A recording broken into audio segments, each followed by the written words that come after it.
The station was alive with its usual chaos, trains screeching in and out, vendors shouting, hurried footsteps echoing against the tiled floor. Daniel moved with the crowd, briefcase in hand, his mind already on the meeting he was about to attend. But then something unusual made him stop. Just off to the side of the platform, sitting on the cold ground with nothing but a dented tin can, was a young woman. Her hair was tangled, her clothes worn thin, her eyes fixed on the floor as if trying to disappear into it. People passed her without a glance, their pace unbroken, their hearts seemingly untouched. Daniel almost kept walking too, until a sudden recognition struck him like lightning. His breath caught in his chest. That face. Beneath the weariness and hardship, it was one he knew. His pulse quickened as memories rushed back, uninvited but sharp and clear. He blinked, as though to make sure his mind wasn't playing tricks. But there was no mistaking it. The beggar at the station was Anna.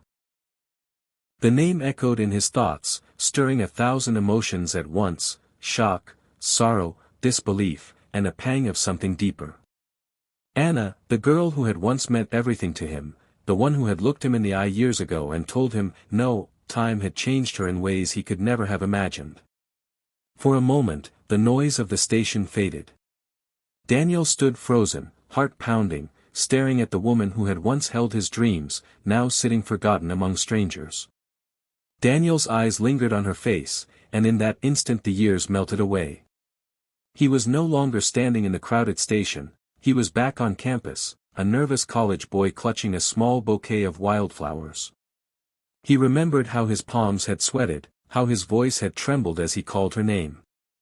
Anna had been radiant then, her laughter the kind that turned heads, her presence lighting up every space she entered.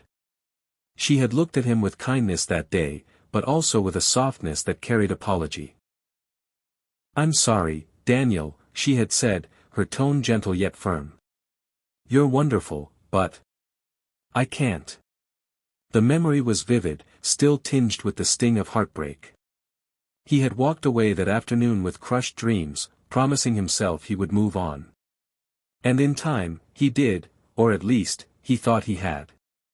Now, standing before the same girl in an entirely different world, Daniel felt the weight of that memory pressing on his chest. The contrast was unbearable. Once, she had stood tall, confident, full of promise. Now she sat on the cold stone floor, shrinking into herself, avoiding the eyes of strangers. Daniel's heart ached with a question he couldn't shake: what had happened to her? How had life carried her from that moment of beauty and promise to this fragile, broken place? He felt a surge of emotions, pity, sorrow, but most of all, an old, familiar tenderness he thought he had buried forever. Daniel stood still, caught between two worlds. The life he had built for himself and the shadow of a past he never expected to face again. His instinct was to turn away, to let the crowd swallow him back up. After all, she had chosen her path long ago, hadn't she? But something inside him refused to move. His chest tightened with an ache he couldn't ignore. Slowly, almost against his will, he stepped closer. His shoes tapped against the station floor, and the sound made Anna lift her head. Their eyes met for the first time in years. Hers widened in shock, then quickly dropped in shame. She turned her face away, as if hiding from the light. "Anna?" His voice cracked with disbelief. Her lips trembled, her fingers clutching the edge of her tattered shawl. For a long moment, she said nothing. Finally, in a whisper that carried both pain and pride, she murmured, "I didn't want you to see me like this." The words pierced him deeper than he expected. There was no accusation in her tone, only sorrow, the kind that comes from being stripped of choices. Daniel felt the weight of the silence between them, heavy with years unspoken. He realized this was no accident, no chance encounter to brush aside. A battle raged within him: walk away, preserve his carefully guarded heart, or stay, and let compassion guide him where pride would not. His fists clenched at his sides, but his heart had already chosen. Daniel sank to his knees on the cold stone floor, ignoring the curious glances of strangers rushing past. For a moment, he simply sat there with her, lowering himself to her world, refusing to let her shame define the moment. His voice was quiet, steady, almost breaking. "Life doesn't always go the way we dreamed," he said softly, "but that doesn't mean it's over. You're not alone, Anna. Not anymore." Her eyes brimmed with tears.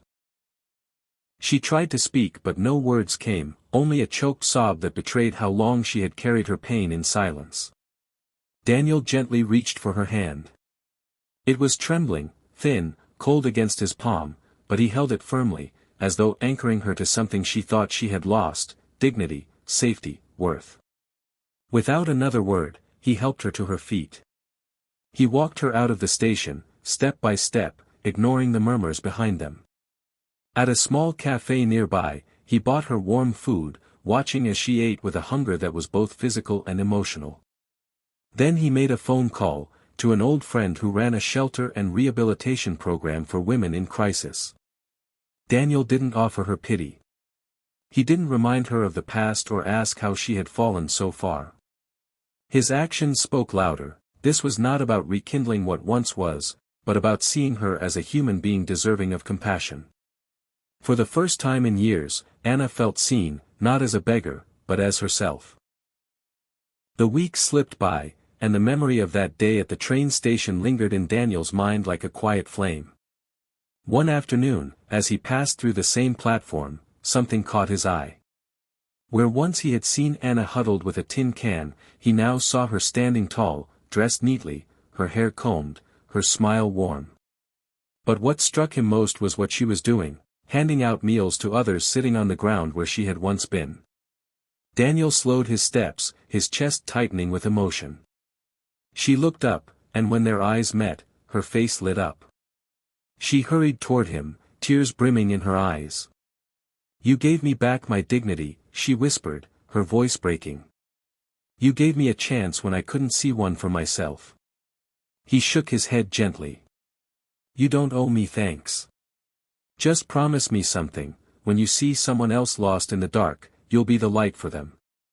Her lips trembled into a smile, and she nodded. Turning back, she knelt beside a weary old man, placing food into his hands with tenderness. Daniel watched as others, too, began to notice her presence, not as a beggar, but as a beacon of hope. The noise of the station hummed on, but in that small corner, something extraordinary had taken root. One act of compassion had rewritten a story, and with it, sparked the beginning of many more.